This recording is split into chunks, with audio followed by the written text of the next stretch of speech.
Olá, ouvinte, tudo bem com você? Olha, essa conversa hoje está saborosa, porque falaremos de gastronomia, mas espera aí, não sai correndo não, não é mais um daqueles vídeos ou podcasts especificamente, né, falando da gastronomia do ponto de vista de cozinhar, de preparar pratos. Sim, tem a ver aí com as condições, com o grande patrimônio que é o nosso prazer, a nossa convivência, né, com os alimentos, com os preparos, com a apresentação dos pratos, etc. e tudo. E a palavra patrimônio não foi por acaso, ouvinte, então fique aí, qual é a relação de patrimônio, de história com gastronomia? Pois bem, é essa conversa que nós vamos ter agora com o professor Leandro Henrique Magalhães. Professor, seja bem-vindo a esse podcast. E se apresente, por favor, porque depois desse podcast a gente quer te seguir nas redes sociais. Eu tenho certeza que os ouvintes vão se encantar com esse assunto, porque realmente ele não é tão explorado assim, e ele é encantador, ele atinge qualquer público, não é, professor Leandro? Então se apresente e na sequência faça aí uma síntese do porquê, né, desse assunto, e o que é esse assunto, e a gente segue. Vamos lá, então. Primeiro que é isso mesmo, né, André? Esse assunto é encantador, eu sou apaixonado, né? Aprendi a gostar muito desse aspecto da gastronomia, e olhando para a gastronomia como um bem cultural, como um patrimônio cultural. Eu sou professor de história, né? E aí é até estranho quando eu falo que eu dou aula para o curso de gastronomia, né? Aí, como assim? Você cozinha? Ele fala, não, eu não cozinho, os alunos cozinham e eu degusto, né? E assim, as aulas vão nessa linha, né? Quando eu trabalho lá com os meus alunos, eles cozinham muito bem, é claro, né?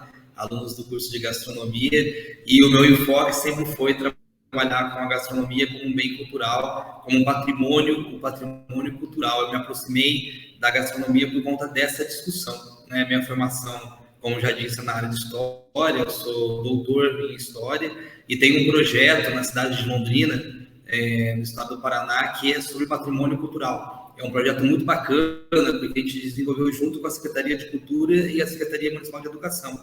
E a produção de material didático, paradidático, que foi desenvolvido para as escolas, livros infantis, oficinas, né, trazendo essa percepção de que o patrimônio cultural tem a ver com identidade, tem a ver com pertencimento. E aí eu cheguei na gastronomia, né? Como nós trabalhávamos ali com patrimônio cultural imaterial, que é justamente aqueles elementos de pertencimento que muitas vezes não estão tão objetivos, não estão tão claros, porque ele não é materializado, né, como um bem cultural material, como um museu, como um prédio histórico, como, né, que comumente a gente consegue identificar rapidamente como um patrimônio, né?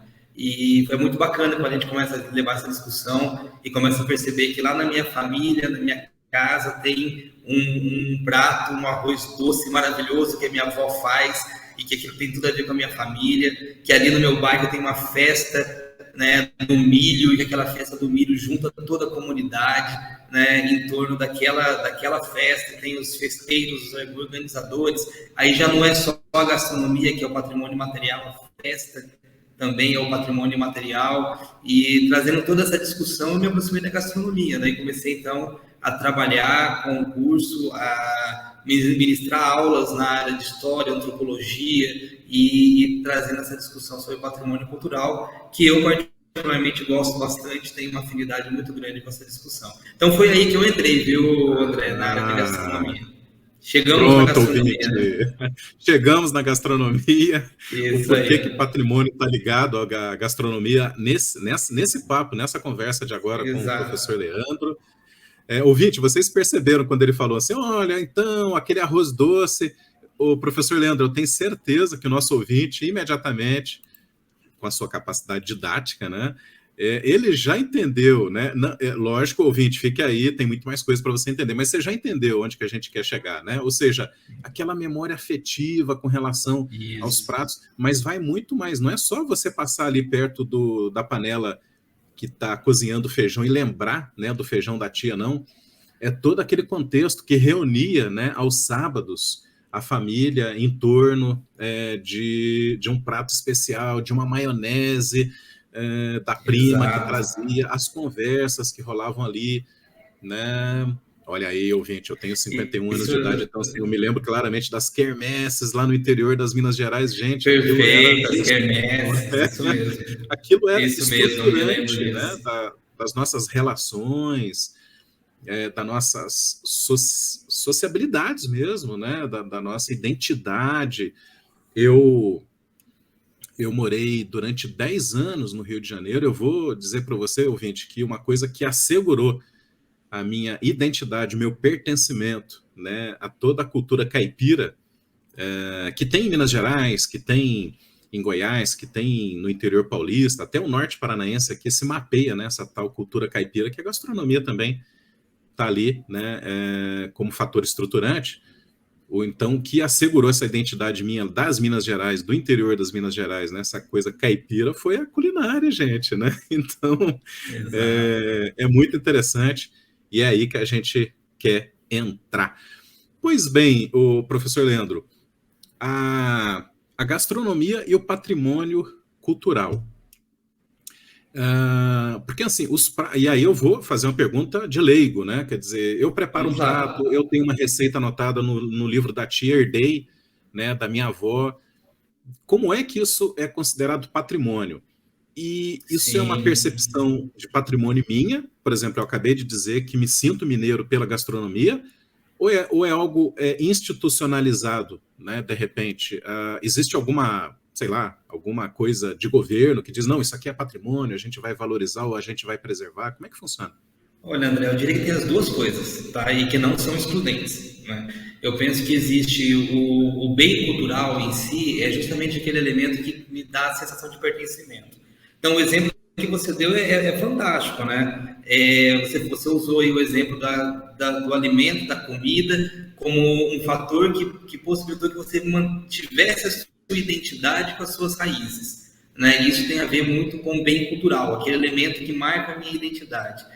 A quermesse, o exemplo que você deu é fantástico, porque eu lembro claramente da minha infância nas quermesses do bairro, né? E onde você ia, tinha ali, né, a festa, a dança, a comida, né, as pessoas se relacionando, porque o brasileiro, em especial, não é exclusividade, mas acho que no Brasil é mais forte do que em outras regiões.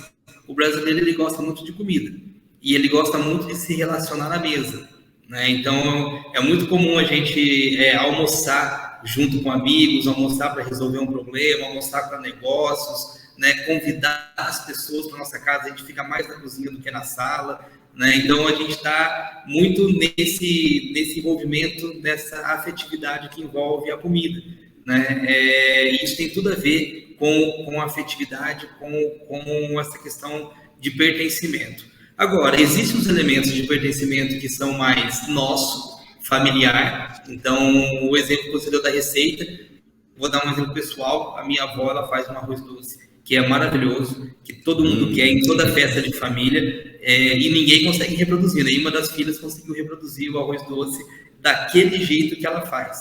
O que esse arroz doce significa? Um elemento de identidade familiar. Fora da minha família pode ser que não tenha significado, né? Que para outras pessoas vai ser um arroz doce gostoso, mas para nós é muito mais do que um arroz doce gostoso. Tem a ver com a sociabilidade que se construiu em torno, né, daquele arroz doce, daqueles domingos, daquelas festas, daquelas lembranças, né, que envolve a família.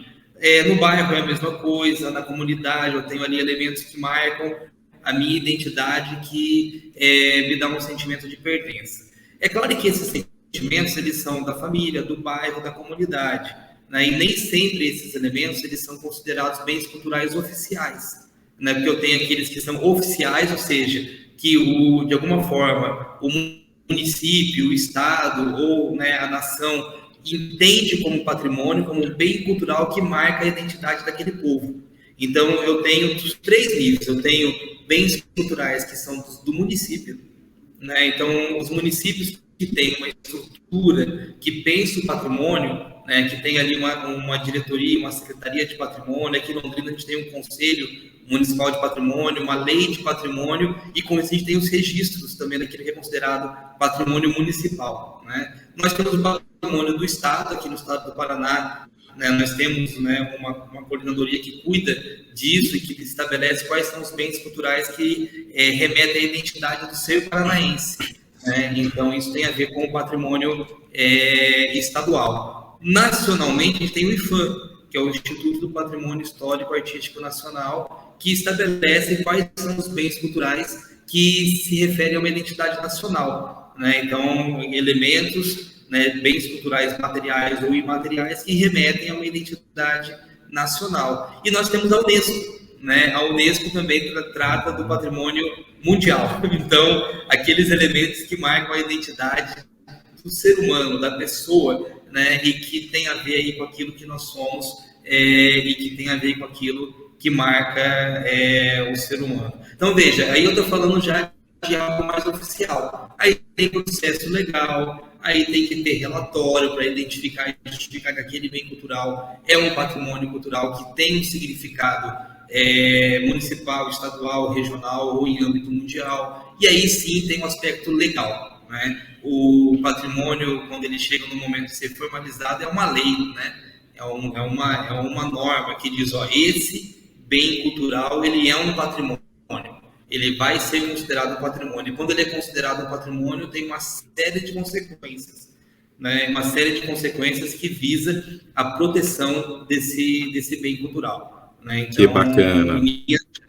Nós temos isso. A gente tem aquilo que não é oficial, ou seja, a comunidade entende como patrimônio, e patrimônio independe de lei, independe de políticas de preservação, porque ele vai ser preservado porque a comunidade quer preservar. Mas nós temos também um aspecto, né, que tem a ver certamente com esse aspecto um pouco mais legal, um pouco mais de preservação por parte do Estado. Ótima explicação. Eu e o ouvinte, com certeza, entendemos que, eu até diria, né, professor Leandro, não sei se você concorda, mas a consideração de que algo é patrimônio, de baixo para cima, quer dizer, numa estrutura hierárquica, né, eu diria que começa lá com aquela fotografia que a gente guarda no fundo da gaveta ali, dizendo, sim, olha, isso aqui foi um momento importante para mim, isso aqui me remete a uma coisa bem particular, bem privada, e aí vai subindo. De repente, essa fotografia, gente, num município que está aí, né, montando um aparato museológico, né, faz uma campanha de arrecadação de acervo, aí, de repente, essa fotografia vai lá para a exposição, porque mostra ali a fachada antiga, a rua, né, como era, isso, 50 anos atrás. E aí, daqui a pouco, né, essa fotografia ela é tão relevante, porque naquela data, uma autoridade visitou, e aí vai para um outro nível, etc. Então, do jeito que o professor Leandro disse, ouvinte, né, tem aí uma coisa que você guarda com sentimento, com consideração, é o seu patrimônio. Agora, oficializando isso, a necessidade, né, professor Leandro, de uma análise a nível municipal, a nível estadual e federal, tombando aquilo, às vezes, né, ou documentando aquilo como um patrimônio material ou imaterial, e inclusive global, né, a Unesco, etc. e tal. Nós, leigos, achávamos que patrimônio era quando você passa assim na rua e vê, né, um edifício antigo, né, ou então a cadeira pertencente ao imperador e tal. Isso. Mas não é bem assim, né? Porque o ouvinte está falando, isso é mais comum. Mas ele fala assim, tá, mas aquele prato de arroz, feijão e bife acebolado da minha tia, né? Como é que eu guardo isso? Como é que eu patrimonializo isso, né? Então, estou te passando essa pergunta de leigo para você responder para ele. E aí? E a ideia do pão de queijo, né, professor? Deixa eu puxar aqui a brasa para minha sardinha. A minha mãe mora lá no interior das Minas Gerais, e toda vez que ela vem aqui para Curitiba, ela gosta de fazer o pão de queijo. Mas aí é o seguinte, professor Leandro, ela traz o polvilho lá de Minas, ela não abre mão, e o queijo canastra. Então, assim, o resto ela compra aqui, mas ela não consegue fazer o pão de queijo com os ingredientes aqui de Curitiba, sem desmerecer Curitiba, mas é uma questão, é aquilo, é o rito, né? É o que está tudo no contexto, né? Mas É então, uma questão cultural, né? É uma questão de identidade, de pertencimento. Então, para exatamente. ela. E em relação a Minas, André, é importante falar que a gente tem justamente um bem cultural imaterial importante que foi já registrado. É só uma questão. Quando a gente fala em bem cultural imaterial, a gente fala em registro. Quando a gente fala em bem cultural material, a gente fala em tombamento, né? Então, Pronto.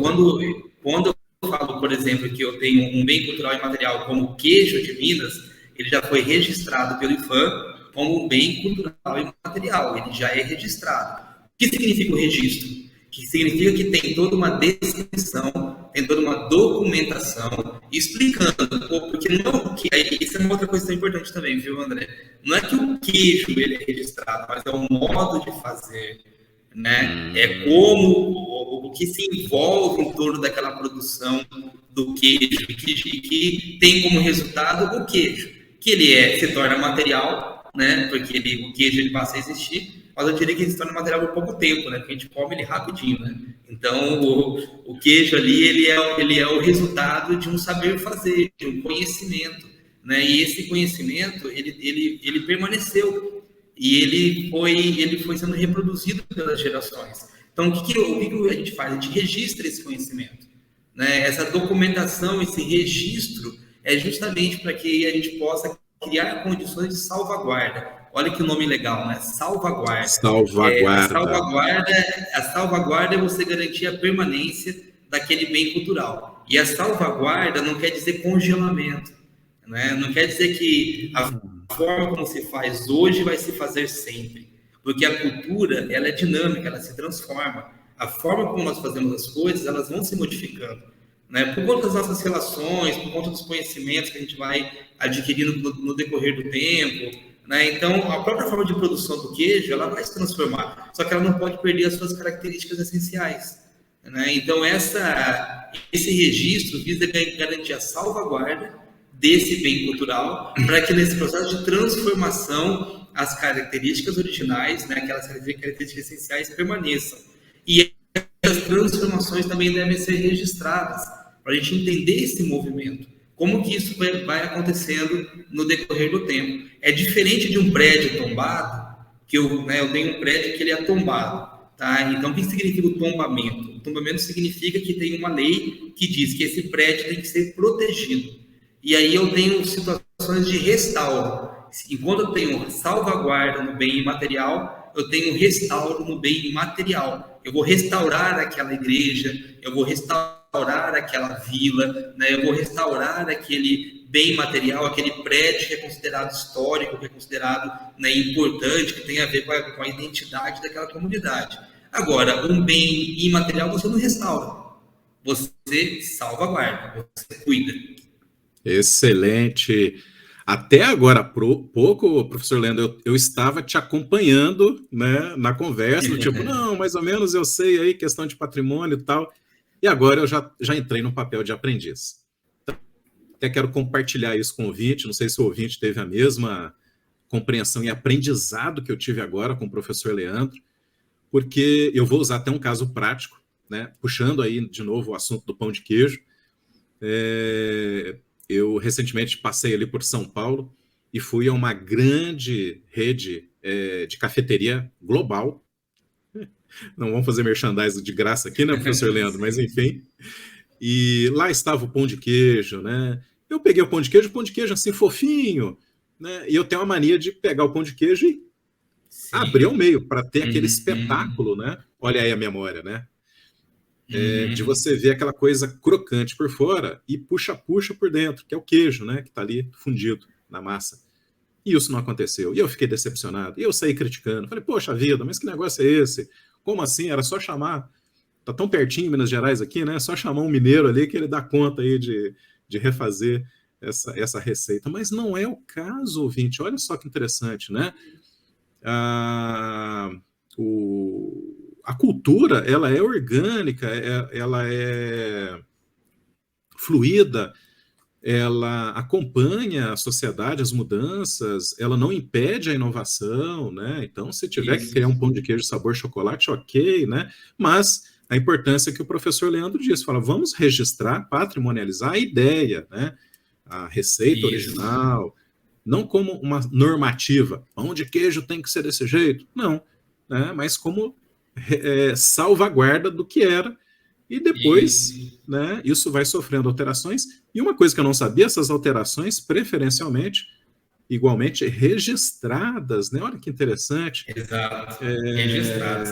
Para entender o movimento, né, André? Porque uma coisa importante que você falou do o pão de queijo é um exemplo excelente, porque o pão de queijo ele já é eu diria para você que é um quitute nacional. Hoje, o pão de queijo, em todo lugar que você vai no Brasil, você come pão de queijo.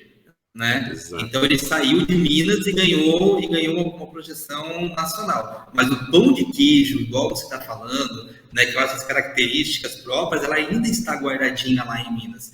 Então, quando a gente for para lá, por mais que eu coma pão de queijo no Brasil inteiro, não vai ser igual o pão de queijo lá de Minas, né? O pão de queijo lá vai ter a sua característica própria, vai ter o seu encanto, né? Vai ter as suas especificidades, isso que é o importante. Mas o pão de queijo tem todo lugar hoje, né, todo lugar que você vai, você come pão de queijo, e eu particularmente gosto muito. Né? Então isso é um problema até. É muito bom. E, professor Leandro, eu quero corrigir aqui uma deselegância que costuma ser comum aos podcasters, quando os seus convidados chegam, e o podcaster, no caso sou eu aqui, se empolga, tá? Estou falando aqui de pão de queijo, de mineridade, aí parou tudo. Eu estou consultando aqui o seu artigo, obviamente eu já tinha lido, né? Eu fiz uma leitura diagonal, mas agora, depois desse papo, eu quero ler na íntegra. Inclusive, ouvinte, aí nas redes sociais, onde eu divulgar, onde o professor Leandro divulgar, a gente vai colocar o link para o artigo dele, tá? Meu André, só para completar... Desculpa, mas só para completar, eu tenho publicado alguns livros sobre gastronomia londrinense também. Tá? Então, depois a gente coloca aí para o pessoal acompanhar, que é mais local, né? Mas essa discussão sobre patrimônio e sobre bem cultural e sobre identidade está toda colocada ali nesses livros, né? Onde a gente traz essa reflexão da gastronomia londrinense também. Tá? Combinado, a gente vai colocar também o link dos livros. E o artigo do professor Leandro, né, que saiu na revista Terra e Cultura, lá nos cadernos de ensino e pesquisa, é Gastronomia e Patrimônio Cultural. O caso aí que eu estou devolvendo o protagonismo para o professor Leandro. Tá? O caso da cozinha tradicional mexicana e do ofício das baianas de acarajé. Agora sim, a gente entra nesse artigo. Vamos esquecer do pão de queijo. Né? Depois a gente volta. É isso aí. Quem sabe até fazer um episódio especial do pão de queijo. Mas, professor Leandro, cozinha tradicional mexicana e ofício das baianas de acarajé. Como é que se estrutura a sua abordagem encarando isso como patrimônio histórico e material, encarando isso como uma contribuição importantíssima, né, cultural, à sociedade? Como é que você abriga essa sua temática num artigo científico? Olha aí, né? E como é que foi o teu esforço por trás disso? Ou seja, como é que foi o interesse e como é que você se esforça em constituir esse conhecimento a partir da gastronomia ligado a patrimônio histórico? E agora sim, especificamente da cozinha tradicional mexicana e o ofício das baianas de acarajé. Vamos lá. Eu, inclusive, só para passar de vez a bola para você, nunca mais o ouvinte aqui vai a um restaurante mexicano ou então vai comer um acarajé da forma como era antes. Eu tenho certeza que ele vai lembrar da sua fala, que vai marcar muito, né, uma nova percepção para esse nosso ouvinte. Então, por favor, vai lá, professor Leandro. Vamos lá, então, André. Aqui, esse artigo ele foi resultado justamente dessas reflexões em torno do patrimônio cultural e essa aproximação com a gastronomia, com os processos de alimentação e identidade, né?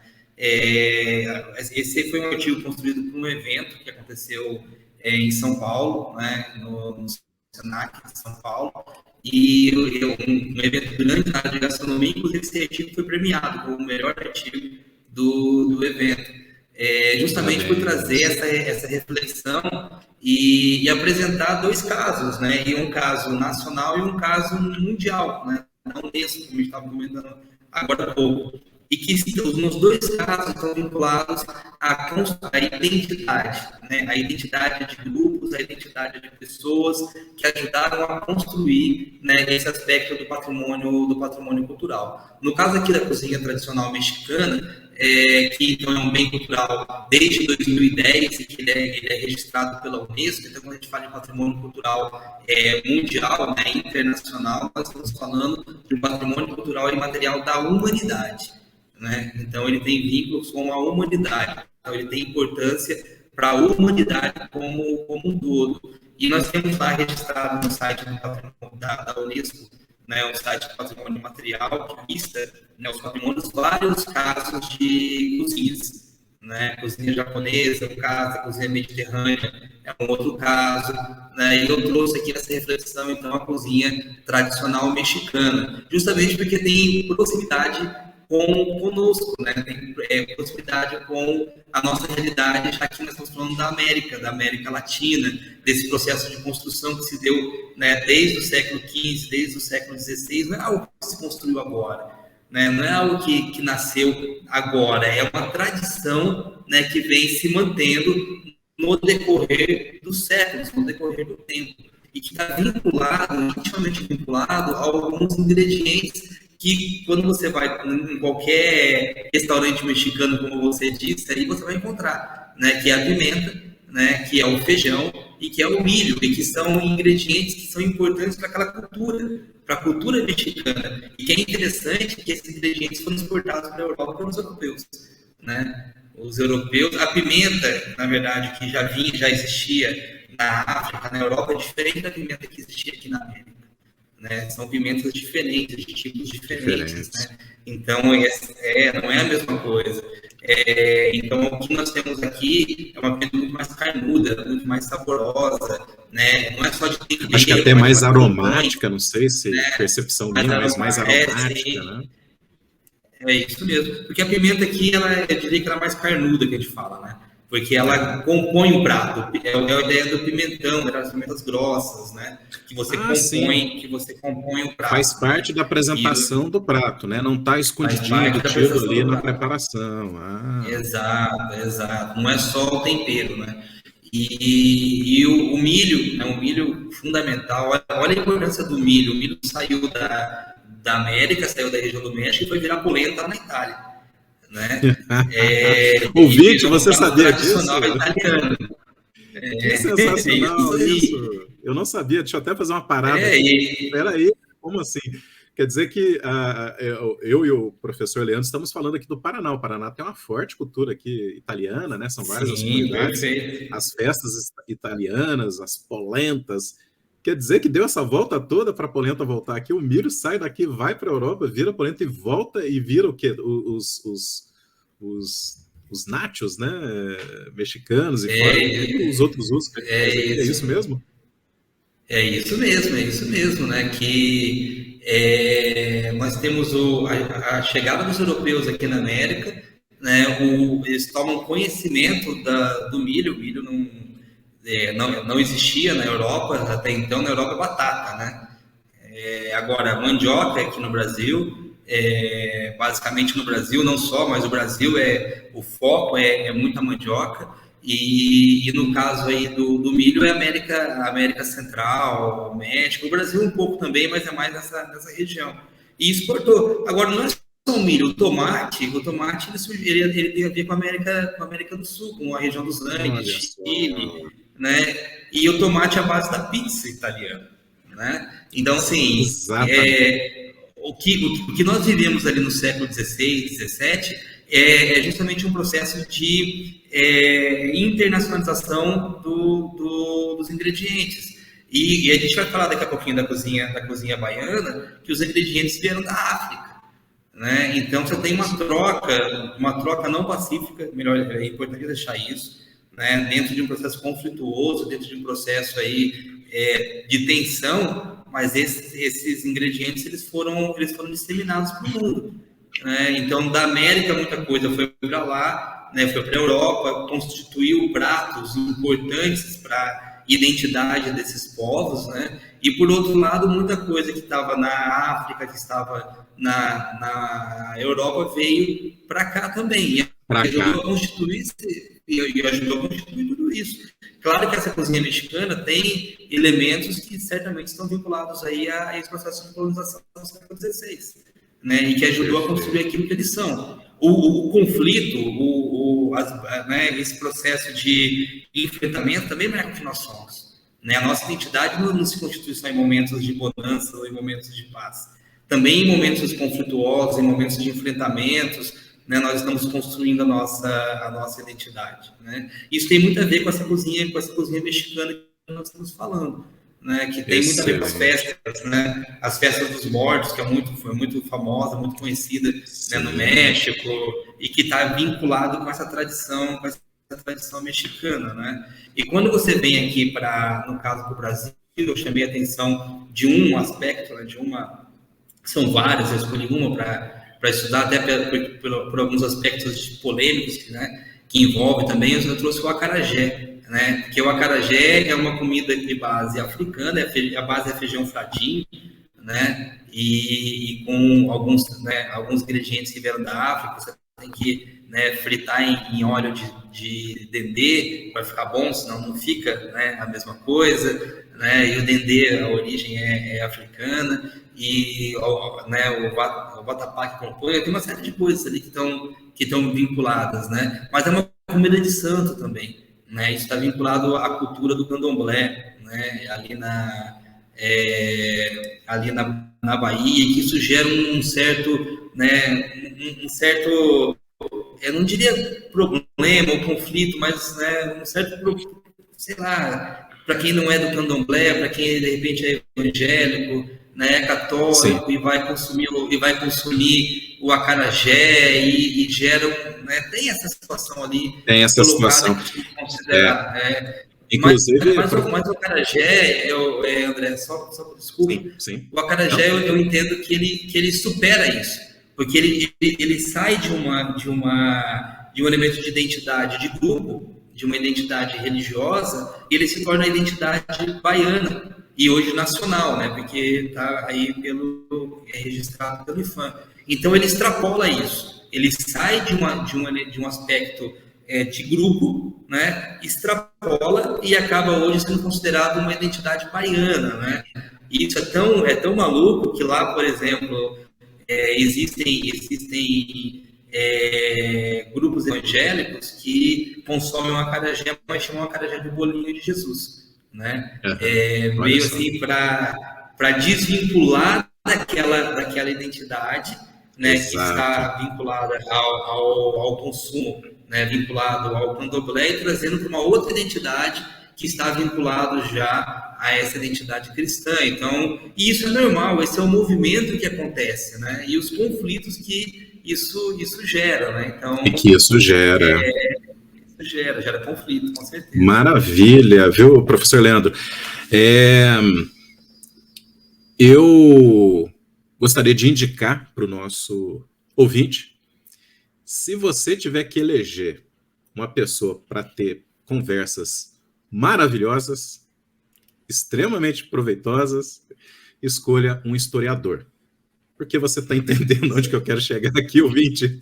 O professor Leandro está esclarecendo coisas fantásticas, não só do ponto de vista da curiosidade, mas eu acho que a serviço de um melhor exercício cidadão para a gente. Você vai entender onde eu quero chegar, viu, professor Leandro e ouvinte? Por exemplo, quando você diz do tópico do seu artigo, né, sobre o acarajé, né, tombado pelo IFAM, que é um Instituto, né, de Patrimônio Histórico e Artístico Federal, e o entorno conflituoso que isso causa,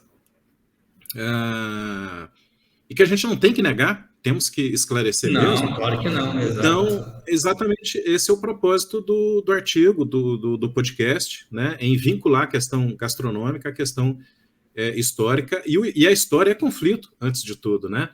Mas onde que eu quero chegar? E aí você fala dos evangélicos, né? Inclusive numa tática, né, de renomear o acarajé para ser aceito dentro dentro das suas concepções morais.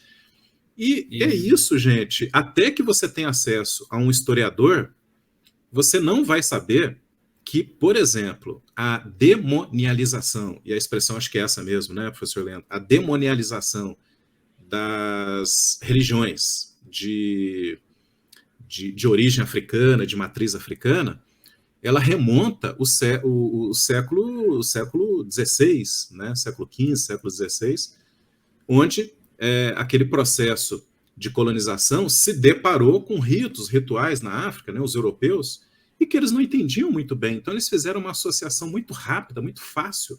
Não existia antropologia à época, né, que fazia com que o estudioso primeiro vivenciasse por dentro a cultura para depois entender, mas foi uma associação muito rápida às coisas demoníacas, às coisas do mal, né? Então, por exemplo, a gastronomia oriunda aí do candomblé, ela pega carona nessa demonialização, entre aspas, tá, gente? Então a gente só consegue entender, só conseguiríamos entender que não tem exatamente esse propósito do mal, né, se estudássemos do ponto de vista histórico e antropológico os ritos africanos e como é que eles vieram parar no Brasil, como é que eles se transformaram, como é que eles estiveram sincréticos, né, se sincretizaram, por exemplo, no Umbanda e etc e tal. Então, viu, professor Leandro, olha aí o merchandise, tá? Se você puder, escolha um historiador para ser seu amigo, para ser seu interlocutor, porque você vai se transformar num cidadão melhor, né? E essa reflexão que você fez é muito importante, porque é o enfrentamento em relação ao desconhecido, né? A gente tem que entender que que no século XVI, nós temos aí uma chegada e uma interlocução de grupos de pessoas que não se conheciam, né? Então, se eu pensar ali que os europeus estão vindo para a América, eles estão chegando num continente que eles não conheciam, né? E num ambiente totalmente desconhecido. E a mesma coisa acontece com os africanos, tá? Porque os europeus não conheciam totalmente a África também, e nem totalmente a Ásia. É um processo de construção de identidade humanitária, né, que está acontecendo nesse momento. E isso é muito conflituoso, é claro que é conflituoso. Né? A busca de um entendimento em relação ao diferente. O que eu acho que é importante nessa discussão toda é o entendimento e o respeito de todas as partes. Né? Porque, ao mesmo tempo, né, que a gente está falando aqui desse processo de transformação, de ressignificação, é compreensível, por exemplo, as dificuldades de relacionamento e de entendimento. Eu acho que a gente tem que entender um pouquinho disso também, né? Que dificilmente para um cristão ele vai compartilhar de um ritual do candomblé, por exemplo, porque isso não tem a ver com seus valores e com sua identidade. Então, um tem sempre que entender e respeitar, né, o outro, inclusive o não envolvimento. Olha, eu não vou compartilhar dessa prática ritual, eu não vou comer esse prato aqui, eu não vou compartilhar dessa festa, porque isso não tem a ver com a minha prática e com as minhas, né, com os meus valores. Excelente. Então, respeite a minha posição e eu respeito a sua também. Você vai manter as suas práticas, vai manter as suas ações, os seus valores, e nós nos respeitamos mutuamente, né? Mas o conhecimento histórico, o conhecimento histórico, ele está a serviço disso, não de homogeneizar, né? Escolher a melhor religião do mundo, né? Por exemplo, uma vez eu fui conversar sobre história, né, da religião, tudo com um colega, e falou, nossa, mas as religiões africanas são as mais ecológicas do mundo, né? Eu falei, tá, mas como assim? Por quê? Por que você está elegendo ela a melhor, né? Porque é complicado. Exato. Se você começa a dizer que uma religião é melhor do que a outra, estranho. Ele falou, não, porque veja bem, porque para o africano Deus está em tudo, está na natureza. Por isso que o africano cultua a água, o rio, a pedra, a árvore, né? Sim. Os animais, né? As máscaras africanas, elas têm chifres e dentes porque o africano tenta fazer exatamente esse sincretismo, né, da natureza humana com a natureza natural. Mas aí eu repreendi ele, né? Falei, não, mas espera aí, mas você não pode julgar, né, isso. Aí você vai ter que ir lá para o hinduísmo também, né, que não come os animais e tal. E os evangélicos, por exemplo, eu tive acesso a um artigo da UERJ, né, da Universidade do Estado do Rio de Janeiro, as missões carcerárias dos evangélicos são aquelas que estatisticamente mais recuperam, né, a população carcerária e tal. Sim. Então, assim, é exatamente isso, viu, ouvinte, que o professor Leandro está falando. Vamos usar a E o história para importante, conhecer e respeitar as diferenças sim, e não vamos é isso que eu homogeneizar ia cada falar. qual, né, com a sua prática. Respeitar, eu acho que a gente tem que entender assim, nós temos as nossas práticas e as nossas referências espirituais e religiosas, né? Então, entender que essas referências elas têm a ver também com o entendimento de mundo, né? Como eu entendo o mundo e como eu entendo a minha realidade. Então, respeitar as minhas práticas religiosas e a minha percepção de mundo pela fé é entender também que muitas vezes eu vou enxergar o mundo de uma forma diferente, né, daquela que o outro está enxergando. E respeitar isso é muito importante. Fantástico. Entender que a gente está falando de gastronomia como identidade, mas a religião também é uma identidade. Né? Também marca a minha identidade, marca os meus valores. E isso é interessante, professor André, pelo seguinte: quando há um processo de conversão. Agora vamos para a teologia. Eu também sou teólogo, tá? Então isso ajuda um pouquinho ajuda nessa conversa, tá? Gente, Ajuda um pouco nessa conversa. o Quando há um professor processo Leandro, de tá conversão, na hora, inclusive, de pode eu falar. revelar o porquê da minha paixão, assim, à primeira vista, pelo seu artigo, pela sua figura. Sim. Eu amo história e eu adoro a história das religiões, tudo como leigo, Ótimo, tá? então, Mas sim. pronto, tô aqui em êxtase. Vai lá, então. Um outro dia a gente conversa só sobre teologia, então, tá? Sem dúvida, quero Mas, muito. eu só ia falar essa questão cultural, né? Só para a gente poder não fugir muito do assunto. Quando a gente tem essa processo de conversão, por exemplo, e isso é muito comum, né? Por exemplo, a pessoa ela está vinculada a uma religião e ela se converte. E quando ela se converte, ela abandona parte das práticas, porque essas práticas elas muitas vezes não se coadunam com a sua nova identidade religiosa. Então eu tenho um conflito no primeiro momento, né? E esse conflito faz com que, olha, eu tenho que abandonar algumas práticas, eu tenho que abandonar algumas formas de agir, algumas festas, alguns alimentos, até alguns relacionamentos às vezes, né? Porque eu estou numa outra linha, né? E uma outra forma de entendimento do mundo. Isso também tem que ser respeitado, né? Porque é um processo de transformação que o indivíduo está passando e é por escolha pessoal, né? Então, assim, se eu escolhi deixar de seguir um caminho e estou seguindo por outro caminho, isso também tem que ser respeitado. Isso nem sempre acontece. Então, aí que vem todo o discurso de intolerância, né? Olha, você não pode abandonar isso, você está perdendo. E aquele discurso de que eu estou abandonando uma cultura, assim, que cultura você não abandona, a cultura ela é transformada, ela é modificada, as novas referências fazem com que o meu eu seja transformado. Então, isso tudo tem que ser considerado. Quando a gente fala do acarajé, quando a gente fala lá do bolinho de Jesus, né, o exemplo que eu dei, é muito disso. É o evangélico que se converteu. Ele era, né, ou ele era, né, do candomblé ou não, ou ele simplesmente estava numa outra prática religiosa, ele se converte, né, a alguma religião de matriz evangélica aí, né, seja ela tradicional ou pentecostal, e ela acaba não se sentindo bem, né, no consumo do acarajé. Ela passa a entender que o acarajé está vinculado à religião dos deuses africanos, né? E então mas só que aí o acarajé faz parte da sua identidade, porque aquilo que eu falei agora há pouco, ele já não é simplesmente um elemento de uma identidade de um grupo, mas ela se tornou uma identidade maior e ela tenta trazer. Então, o que ela tem? Uma ressignificação, né? Eu passo a ressignificar, dar um outro significado para aquele bem cultural. Né? Isso faz parte do processo de transformação do indivíduo também.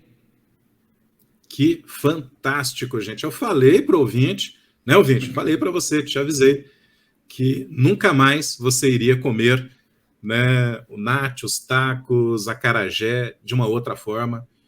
E eu acho que aí está a grande missão do educador, que é contribuir fortemente no nosso processo civilizatório, nós aqui, né, cidadãos, compreendendo melhor as origens e se comportando melhor diante, né, das coisas que a sociedade nos traz, nos apresenta. Sensacional, viu, professor Leandro? A gente está caminhando para o final desse podcast.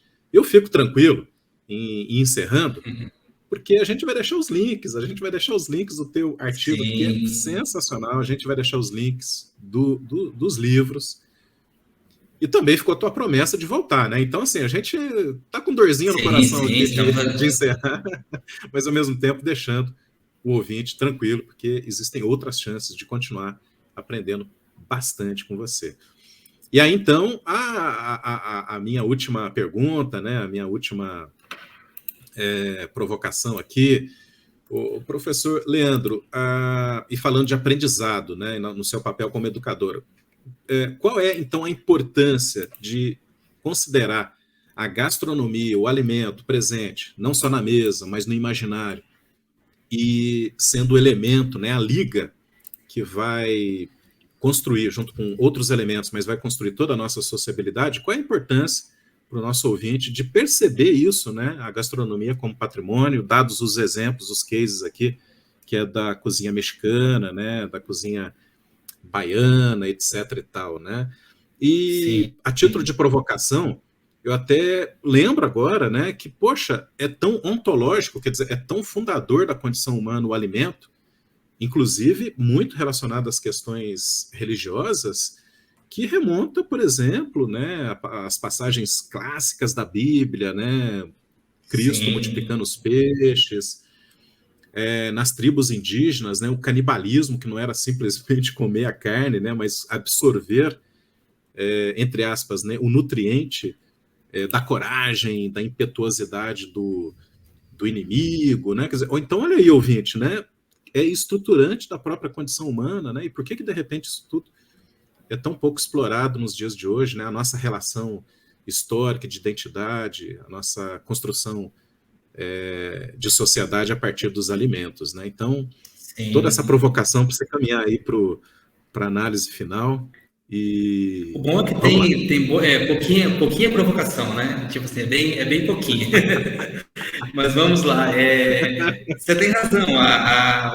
Uma coisa importante é que nós precisamos comer para sobreviver, né? Sem um alimento, a gente não sobrevive. É uma condição física do ser humano. Só que é uma condição física que extrapola essa questão física à medida que nós determinamos a cada cultura, a cada realidade, o que se pode comer, né? Então, eu digo que o que é comida não é comida para todo mundo, né? Em cada cultura, em cada realidade, em cada sociedade, eu tenho elementos que permitem que por exemplo, aqui no Brasil, comer carne de boi, carne de vaca é normal, mas não é normal em todo lugar.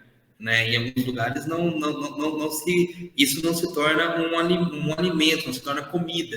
Né? Então é importante a gente ter esse entendimento, que o que nós comemos é cultural. Né? Precisamos nos alimentar, senão nós não sobrevivemos. Mas o que nós comemos, como nós comemos, com quem nós comemos, né? Isso é cultural, isso aí tem a ver com as nossas vivências, com as nossas experiências. Por isso que a gastronomia marca identidade, né? Porque ela determina aquilo que nós somos, não só pela comida em si, né? A comida é um elemento, mas tudo que envolve, né? A produção do alimento, os próprios ingredientes. Nós falamos de história de ingredientes aqui hoje, né?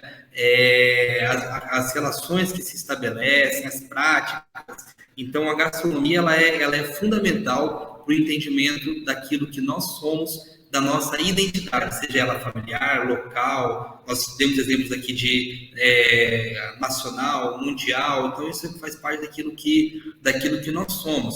E sim, o alimento, a forma como nós nos alimentamos é fundador, né, de nossas culturas. Você estava falando aí do canibalismo, por exemplo. O canibalismo indígena é antropofágico, né? Ou seja, não era um canibalismo por prazer, né? Mas sim para, né, ritualístico, tem a ver com ritual, tem a ver com aspectos da sua cultura, né? E que isso se transforma. Então, quando o canibalismo deixa de ser uma realidade para esse grupo, isso aí tem a ver com a transformação de identidade também daquilo que nós somos, né? Da forma como nós entendemos o mundo. Então, dependendo da forma como eu entendo o mundo, aquilo faz sentido, aquilo deixa de fazer sentido, né? Dentro da minha lógica e das minhas práticas. Por isso que eu não gosto de termos como preservação cultural, né? Conservação de culturas. Isso não existe, porque isso é um dinamismo.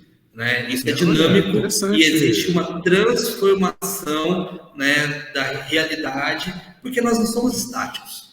Nós temos relações, nós conhecemos pessoas, nós conhecemos tecnologia, nós conhecemos, né, temos outras referências. Quando a gente vai fazer uma faculdade, um estudo, a gente conhece coisas, transforma a nossa forma de pensar, a nossa forma de agir, né? Então tudo isso tem a ver, né, com a nossa identidade. Eu entendo que a gastronomia é um ponto central nesse processo. E só para fechar essa parte que você falou do Novo Testamento, né?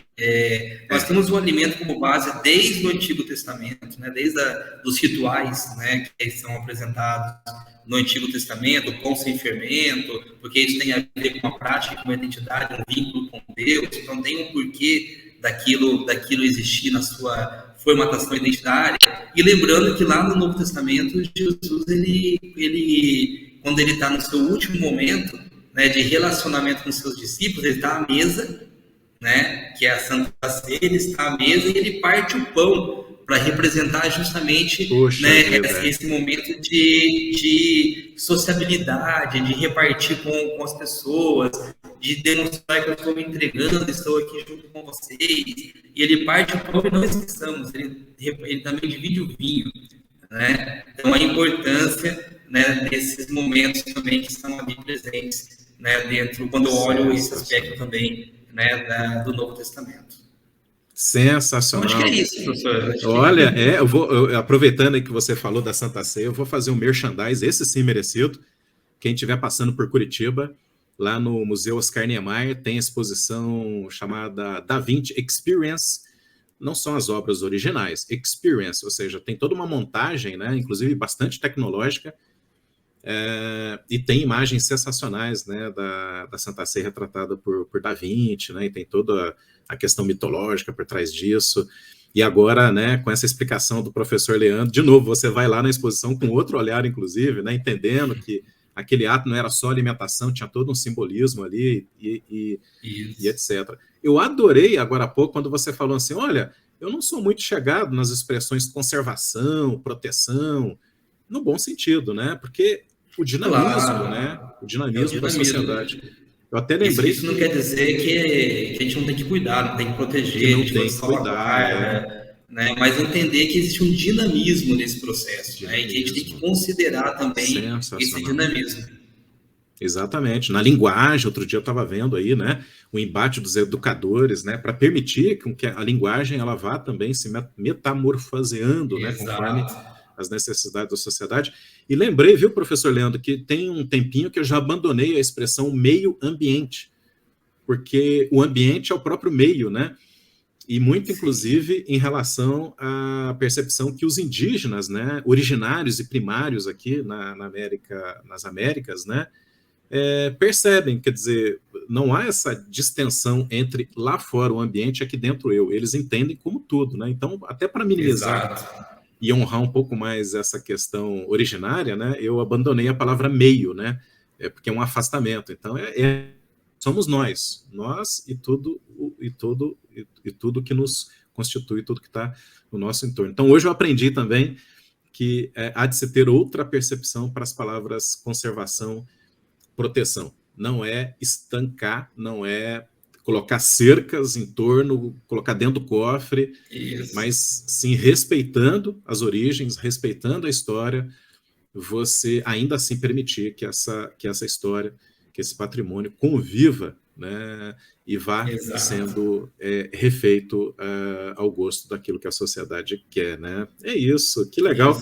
A última palavra é tua, tá, professor Leandro? Vai lá. Perfeito.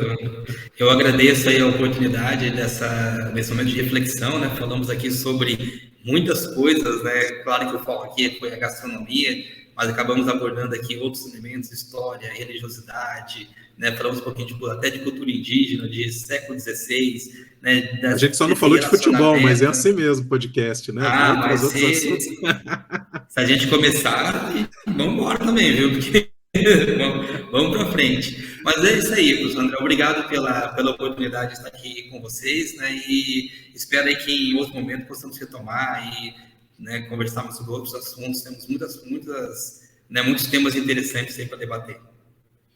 Excelente. Somos gratos, professor Leandro Henrique Magalhães, autor do artigo Gastronomia e Patrimônio Cultural, os casos da cozinha tradicional mexicana e do ofício das baianas de Acarajé, que você, ouvinte, vai ter chance de ler na íntegra, recomendo fortemente, além dos livros do professor autor aqui, o professor Leandro. Gente, um abraço, até a próxima.